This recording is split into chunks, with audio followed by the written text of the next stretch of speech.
What's up, everyone? Welcome into another edition of our NBA DFS DraftKings Picks videos, this time for Thursday, December 30th.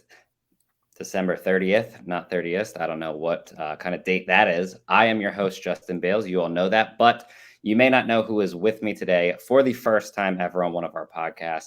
We have Max, who is one of our newer coaches, specifically for NBA. But how are you doing, Max? Yeah, thanks, Justin. Yeah, I'm excited to be here. Looking forward to breaking down the slate. I know I've been writing articles, but I don't think many of you have seen me. So yeah, this is kind of my introduction, and I look forward to breaking down the slate with you.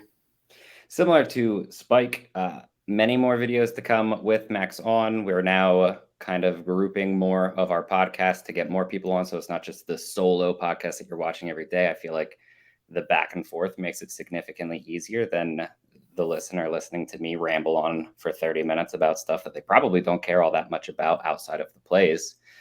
But we have, it's not a bad 4-game slate, right? Like, do you like the slate for it being 4 games? And obviously there's plenty of COVID news. They changed the protocol. I don't know if you saw that today.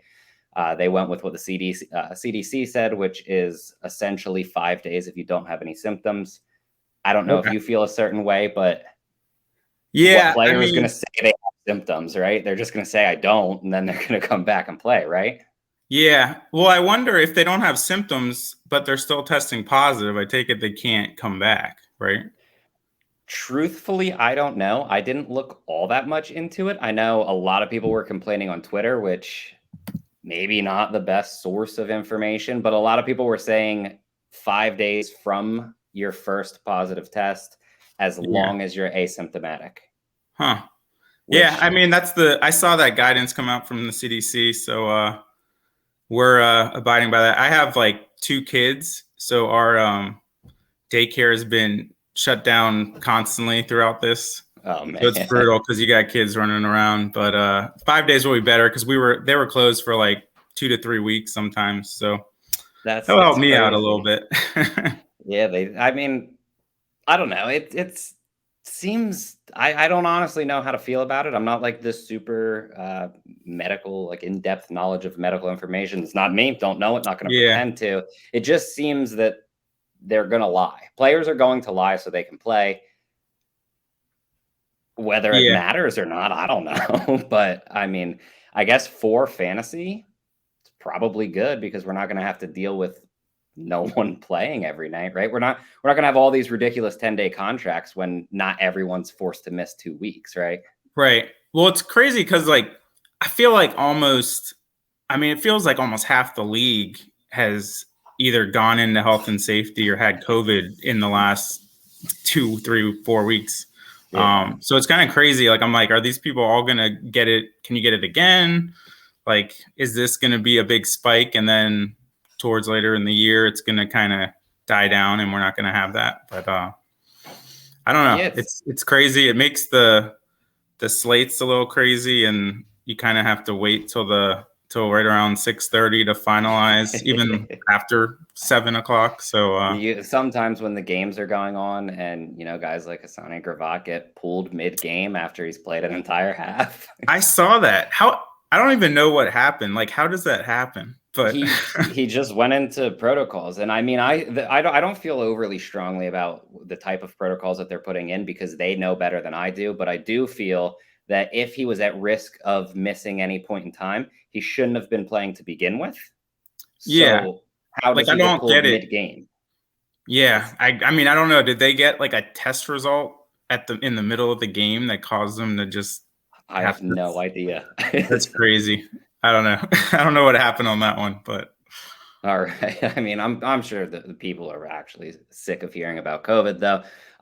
Not quite finished with it, though, because I do need to go through the injury news once again. This is only a 4-game slate, so it won't be that bad compared to, the bigger slates. But once again, comment below and let me know if you want me to stop reading the full injury news because we have so many guys out and stuff, and you just want me to talk about, or I guess read over the questionable players that are actually going to change the slate after the fact. Go ahead and let me know in the comments. Also, if you enjoy this video, go ahead and give it a thumbs up. You can subscribe to the channel, turn on the notifications by clicking the little bell. That will send you all of our videos as soon as they're posted so you don't miss anything.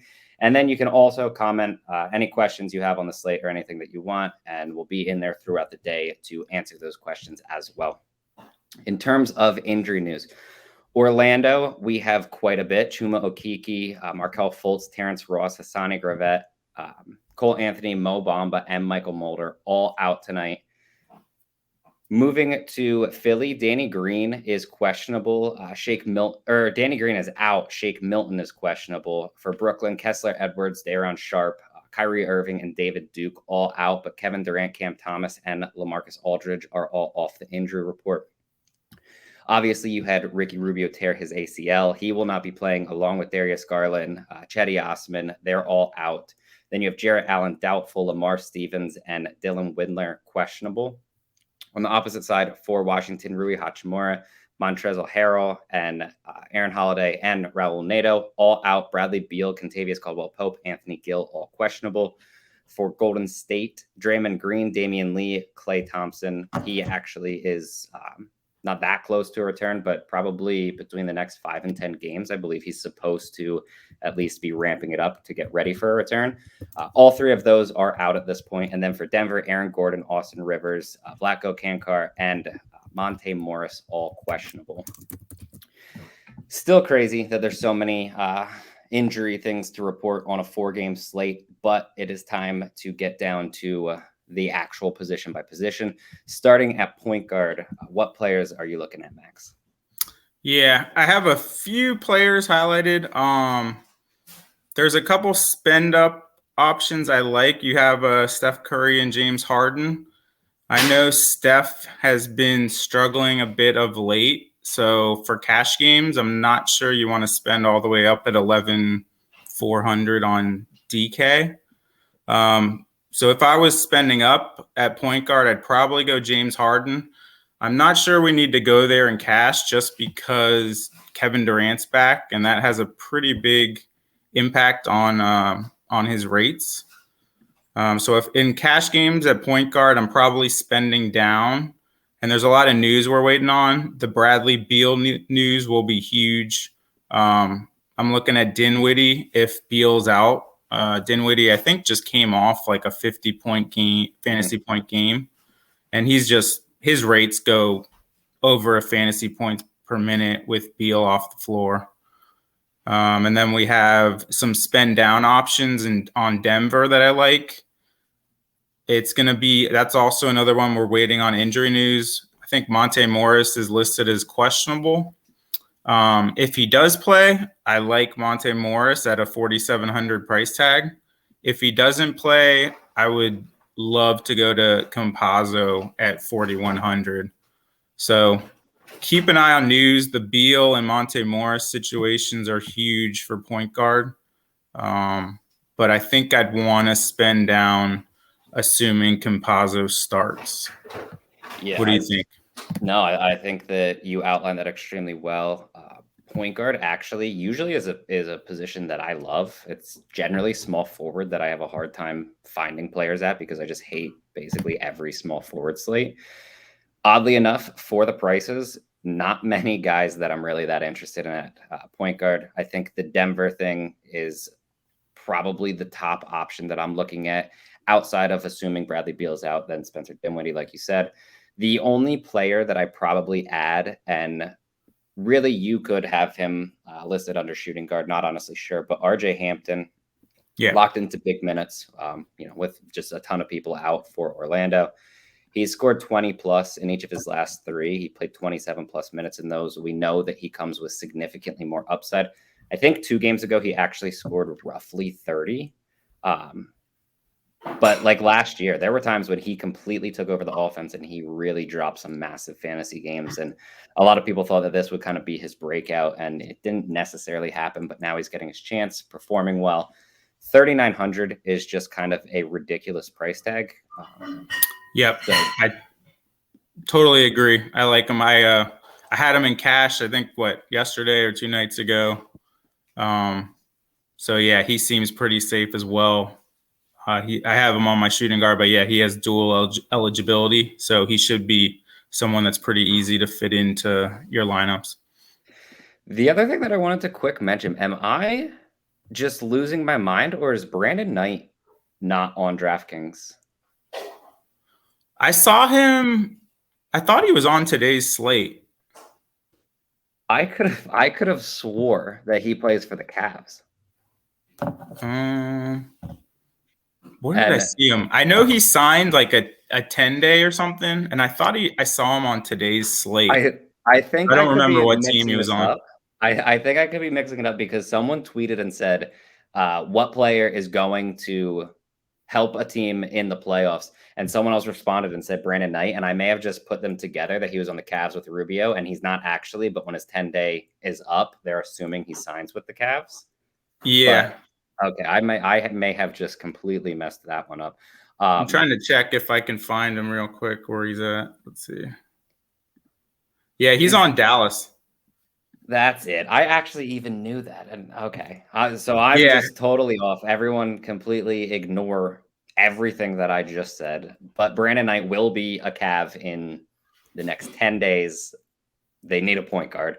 Is there anyone for Cleveland that you're, I guess, considering with Rubio obviously going down? Like, is Kevin Pangos or even RJ Nembhard either one of them? Because I don't know who else is going to play point, honestly. Yeah. Cedi Osman, I think, is questionable. He could play some point guard. He's not point guard eligible, but I could see him playing some point. Yeah, I haven't dived into Cleveland much with this Rubio news, but yeah, they're going to be super thin at point guard, so there's probably going to be a value option there. I don't know how trustworthy it's going to be. We're probably not going to have much info on whoever starts there, but we'll have to monitor starting lineups, and whoever gets the start, I would definitely have some interest in. Yeah, I was thinking the same thing. I guess I'll stake my claim at this point. I think it's going to be Denzel Valentine. I feel like they're going to use him in that type of a role. Not point guard eligible, obviously only small forward eligible, and no real backing behind that besides the fact that he closed out the game the other night and he was the guy that would have been in for Rubio. But we can move to shooting guard instead of all this weird speculation. We'll talk about him at small forward. But at shooting guard, what are you looking at here? Because you have Beal up top, but assuming he doesn't play, the number one option is Middleton. And then after him, you're not spending that for Patty Mills with Kevin Durant and everyone coming back. Right.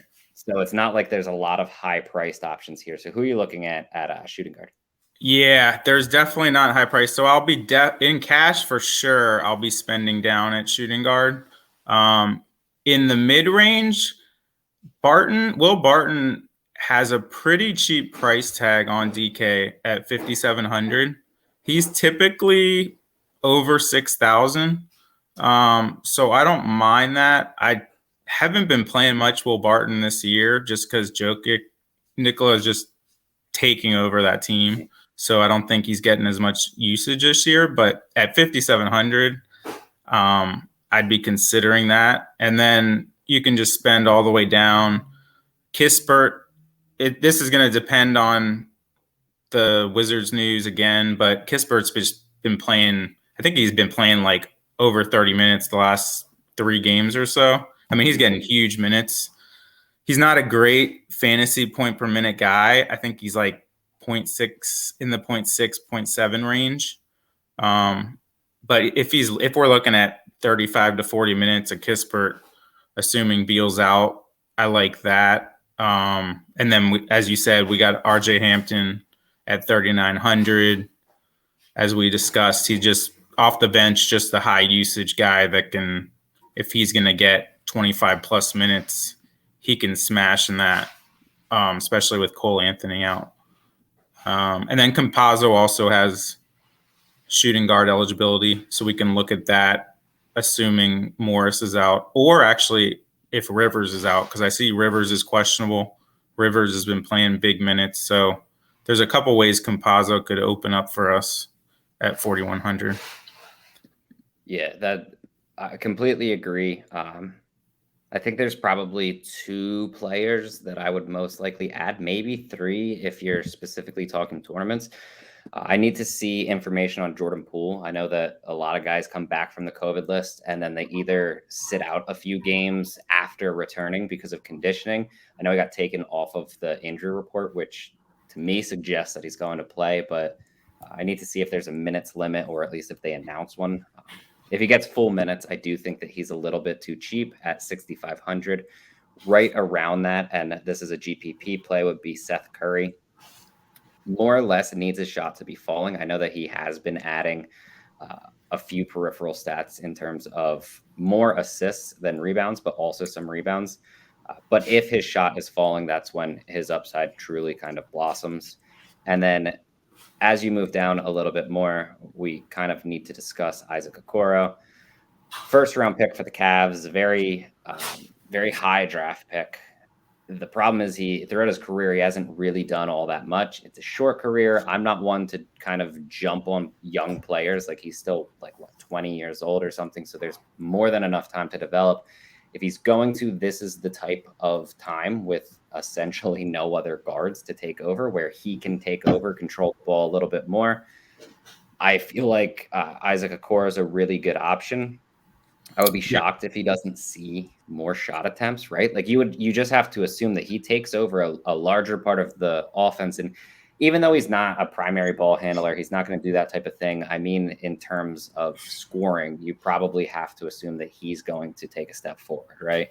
Yeah. His rates are just terrible, but you got to think they're going to improve with Rubio off the floor.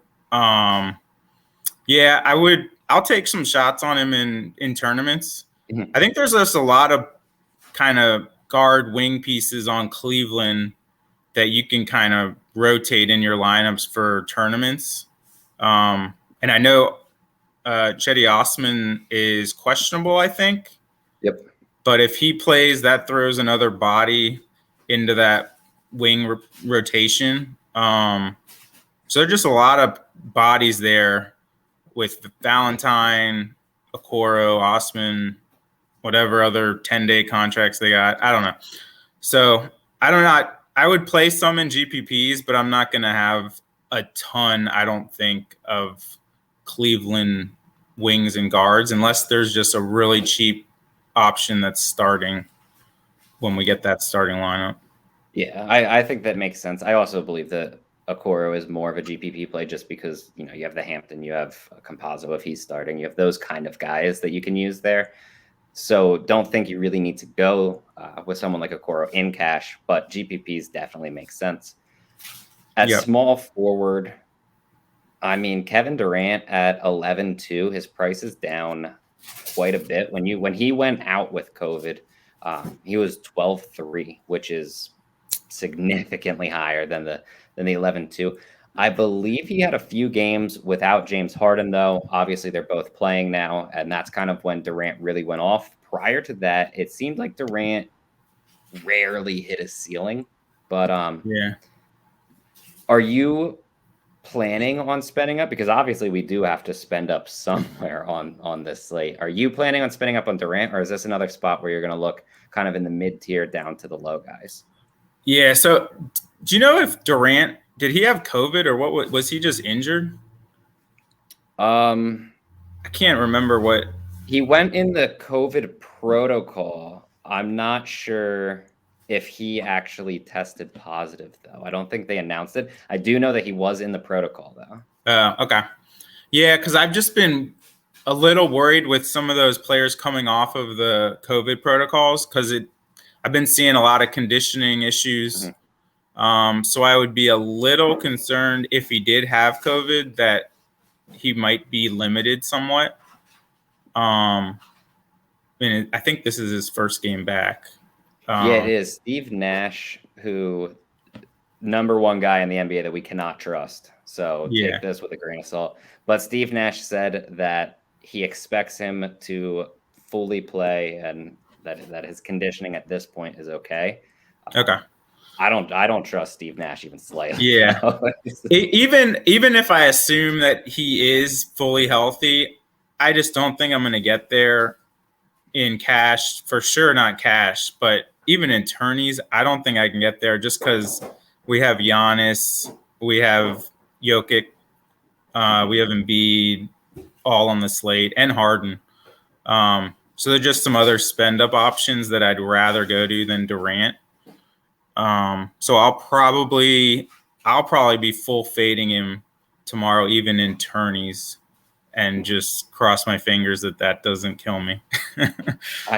I feel the same way. I feel like at this point, and I only say at this point because it's only over the last few games with Anthony Davis out, but anytime you have basically like LeBron, Nikola Jokic, or Giannis on a slate, you can just plug and play any of the three and you're good to go. Yep. But if you want to look at the full season, take LeBron out of that. Obviously, when the big three are healthy, he's not dropping 60 to 70 every game. Yep. But I mean, now we have plenty of value, 4-game slate. We have Giannis, we have Jokic, both on the slate. I feel like plug them in, figure out the rest.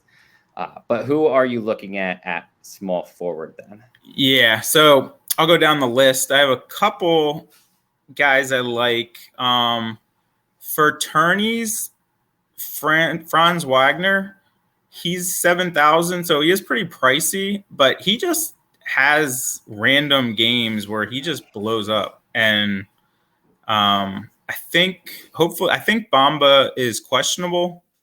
Bamba has been ruled out. He's supposed to return after the new year. Yeah. Okay. So then I think Wagner should be locked into big minutes. He just came off a really big game last night, I think it was. So for GPPs, I don't mind taking a shot on that. I wouldn't have too much exposure there, but he is an option. Kyle Kuzma, also around the same price tag.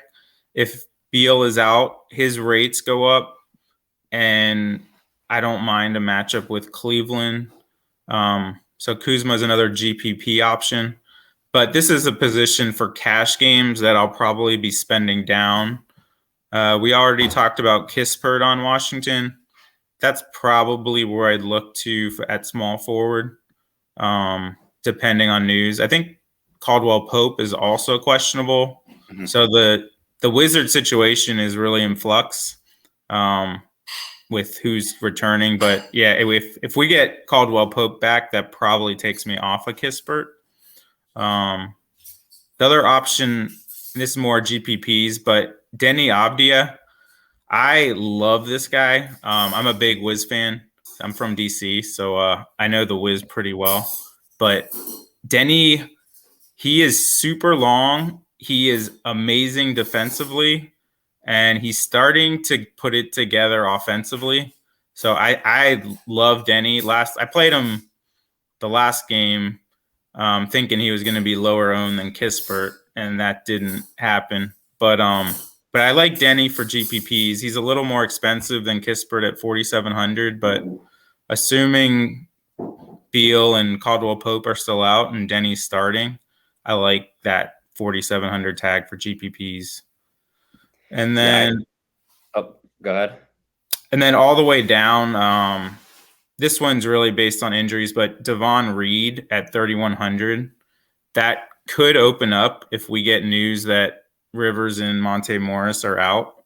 If you're really looking to just save money, I think he'll get some decent run if those two are ruled out. And at 3,100, he's pretty much free. So, yeah, I think that's solid. Denny was the guy that I really wanted to point out because he's been playing so well. And again, we have this weird NBA rule where if a kid doesn't come in at 19 and dominate, they're a bust. And just give him time, and he's going to continue to develop. And if they're all out, I mean, he's been consistent for his price tag anyway, and the upside is there, and he hasn't really flashed it, so the price hasn't skyrocketed the way that it not necessarily should, but it should be a bit higher than it is, honestly. Yeah. And I think Unseld likes him. I just watched so many Wiz games, and there was a couple games where he actually closed over Kuzma. So they really like him defensively. And I mean, if his shot's falling, he gets defensive stats. Like he can get a couple blocks, he can get steals, gets a few boards. So he can kind of fill up the stat sheet sneakily. He just doesn't score a ton. But if he starts hitting some threes, I mean, there's some upside there, I think. No, I completely agree with that. The only other player that I'm looking to add here would be Denzel Valentine. I think he's viable even if he's not starting because they, one, need bodies, and two, he does come with solid upside when his shot's falling. I think the other night he scored like 30-some fantasy points in like 25 minutes or something. He's going to get those minutes regardless. If he's starting, he could be playing with the ball in his hands a little bit more. Like they're not going to use him in a full point guard role. They might actually use something like Lauri Markkanen as a point forward or something. I could see them getting weird with that type of situation. But they're probably not going to have one guy take over the ball handling role of someone like Ricky Rubio, who is just an absurd ball handler. Right. Yeah, I'm looking at not. Go ahead. What's his price tag on DK? Valentine, he's 3,300. Yeah, that's a really good play. He just doesn't even need to do anything, and he can hit value if he gets 30+ minutes. Yeah, and I mean, I'm just thinking back to a couple years ago in DFS. He's had some big games, so he has a big fantasy game in him. It doesn't happen very often, but it has happened. So yeah, he seems like the kind of guy that when he gets like 35 minutes, he'll either drop like the 15 that you're like, what have you been doing on the court? Or he'll drop like the 45 and you're going to be like, okay, this is amazing for 3,300, right? Yeah. He's probably actually the cash option, assuming he starts. So that about wraps up small forward. I'm not sure there's anyone else that I'm necessarily considering too much. I do think that if you want to spend up on Middleton, you can, just because of essentially how bad Orlando is defensively.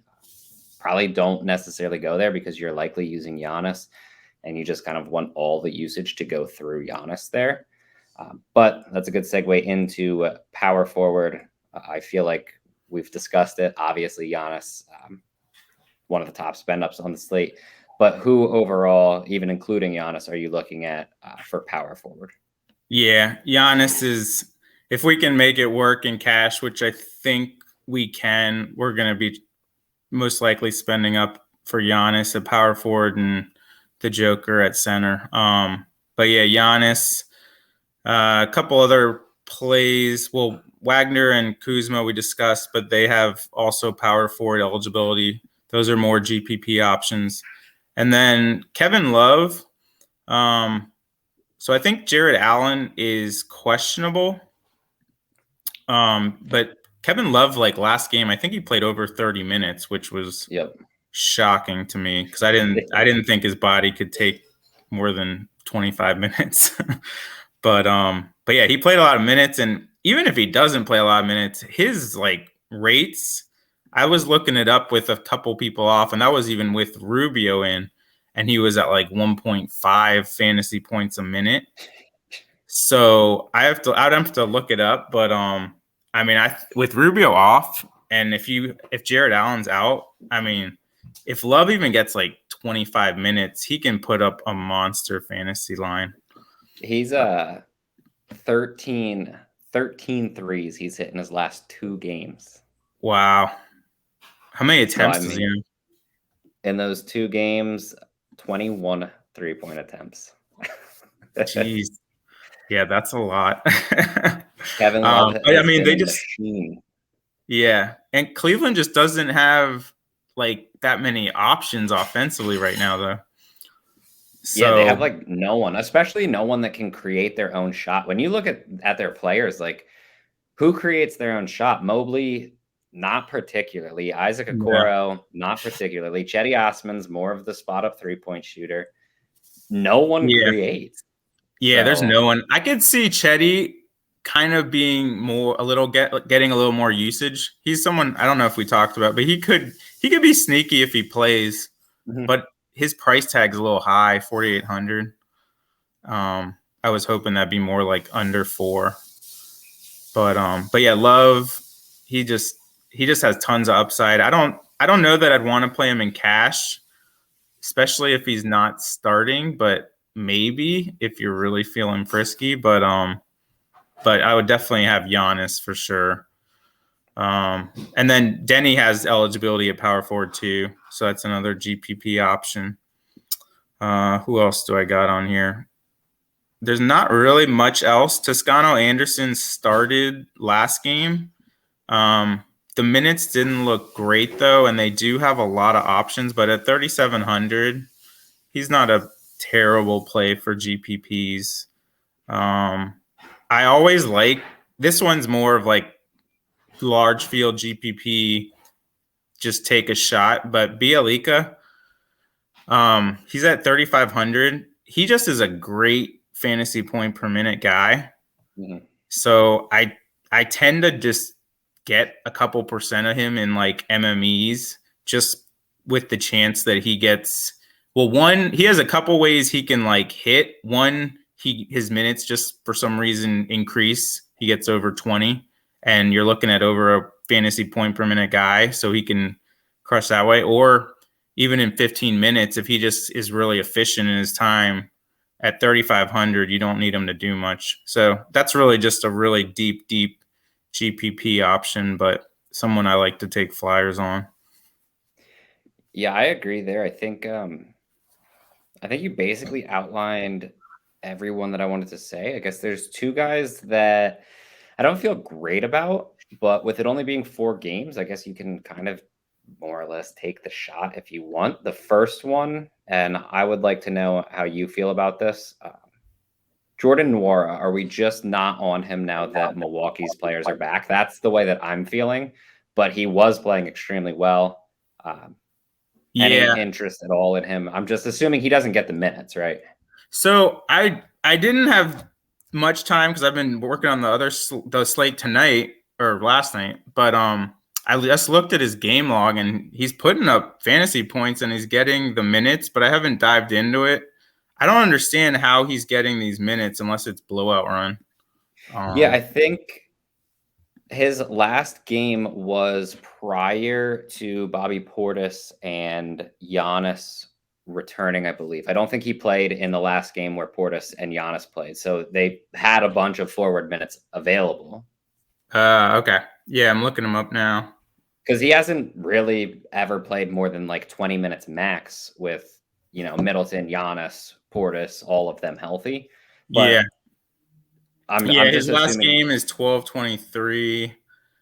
But yeah, he was getting minutes then. I don't know. I don't see how they have so many bodies now. Mm-hmm. I don't know how many minutes he could get. Because they just got a lot of bodies there. I think I'm gonna cross him out off of my list as well. The other guy that I wanted to ask you about, and I absolutely hate playing him because he could legit play 35 minutes and score like 3 fantasy points. It's weird that he doesn't always do something, but at times he drops the big game, and that is Dean Wade. And it feels like he's definitely going to get some playing time for Cleveland. Any interest in him? I know that he actually closed out the last game, I believe. Played 33 minutes. Yeah. Really, really struggled with his shot in that game. Posted almost 20 fantasy points. But, I mean, I just hate playing a guy like Dean Wade. Yeah, I hate playing him. Every time I, make a player pool, I always am just trying to find a way to X him out. But it's a 4-game slate, and you really don't have that many options that are gonna if you're MMEing, you don't have that many options that are going to get big minutes, and Wade's locked into big minutes. So, I mean, I definitely would take shots on him. I think that's viable. There's another guy similar play, Thibault at 3,400. He's been getting, I think, around 30 minutes or so a night. Yep. He's just another dude that doesn't do much on the court. He does good nothing defensively.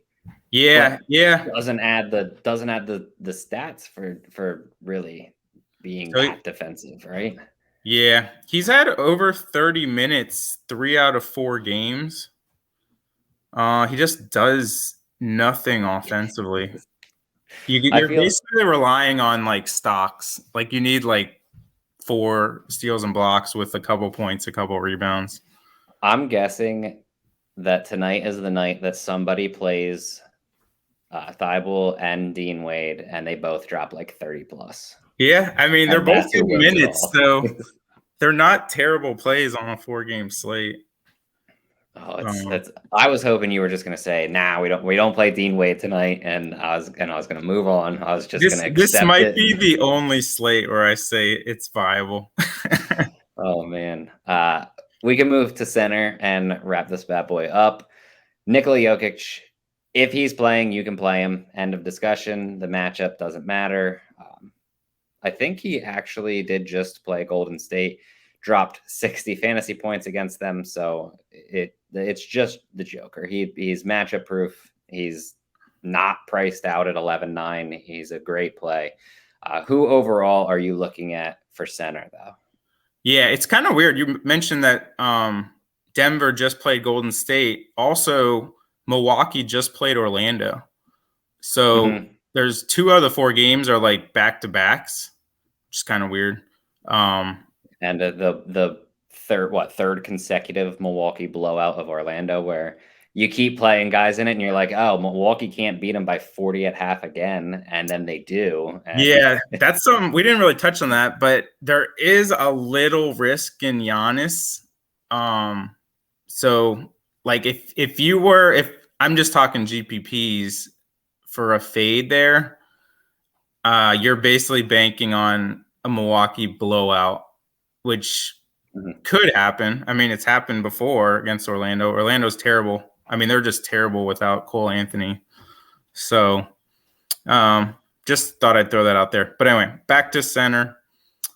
Yeah, the Joker, I just play him every slate. I don't even care what value is opened up at center because he's just incredible. Like, and I think Aaron Gordon might be out, which makes his rates even better somehow.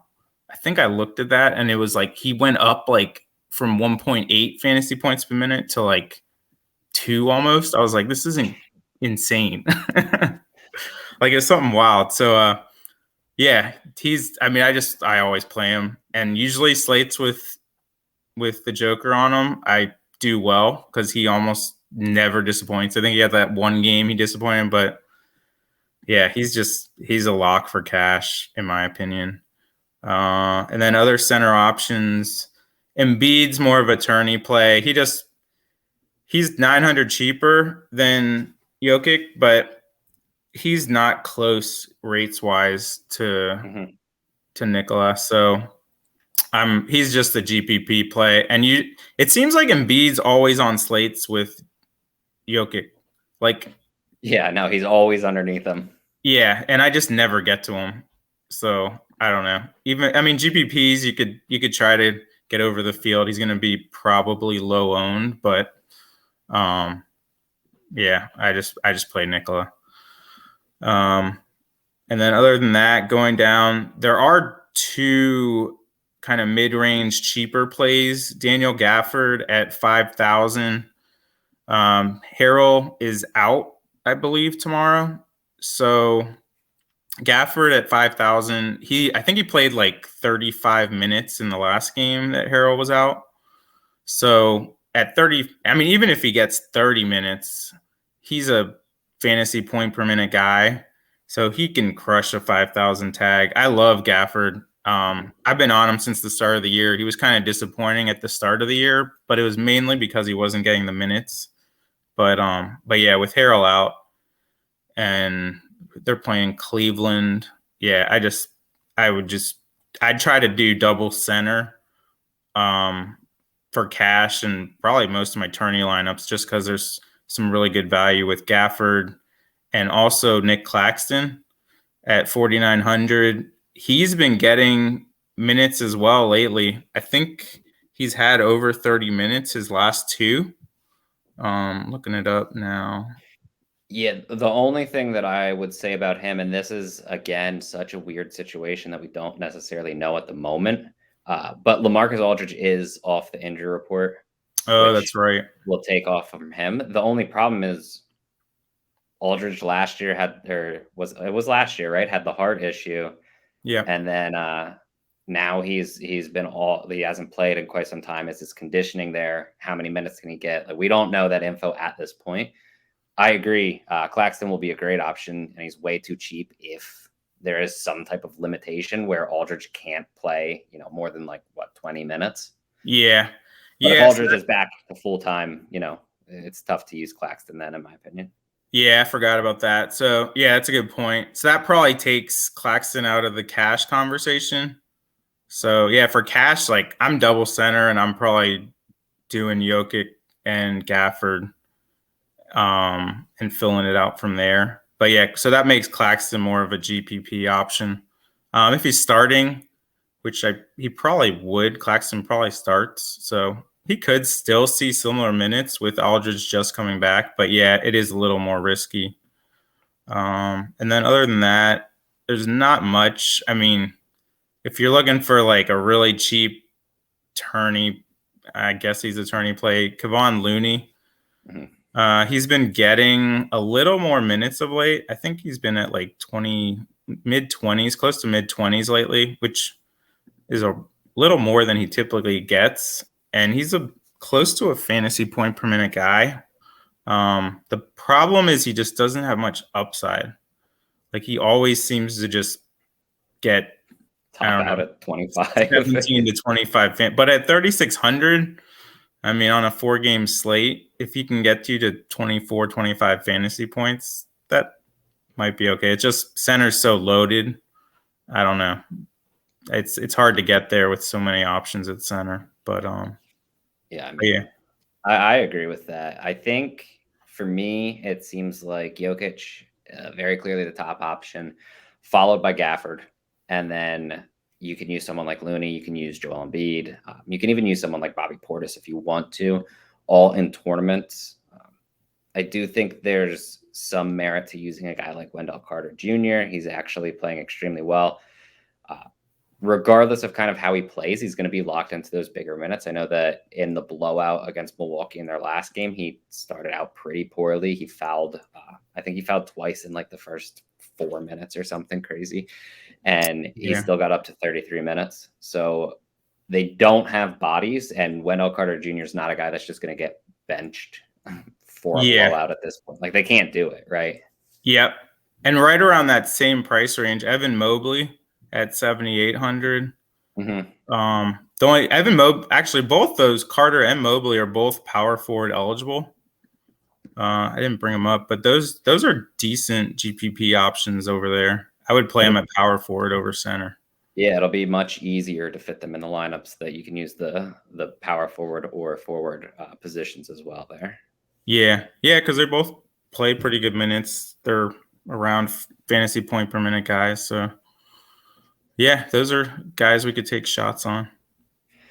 That about does it. That's quite a bit to digest. Hopefully everyone enjoyed the video. Again, if you did, go ahead, give us a thumbs up, subscribe to the channel. Comment any questions that you have below. We will be in there to answer them throughout the day. You can also find all of our content at dfskarma.com. We have free articles along with our premium stuff. You can pick up a core plays package, which gets you our projections. It gets you into our premium Discord. It gets you premium articles, and then obviously our core plays. Or you can go to chatdfs.com, which gets you into the free channels in our Discord. That's not everything that we offer in Discord, but we do, I guess, focus at like during the day, talk about injury news, all that stuff in the free channel. So plenty of information to be had there as well if you do not pick up the package, which I highly recommend. Been having a very solid season so far up to this point, but good luck. And we will be back tomorrow, or I will be back tomorrow with another video. So hopefully everyone wins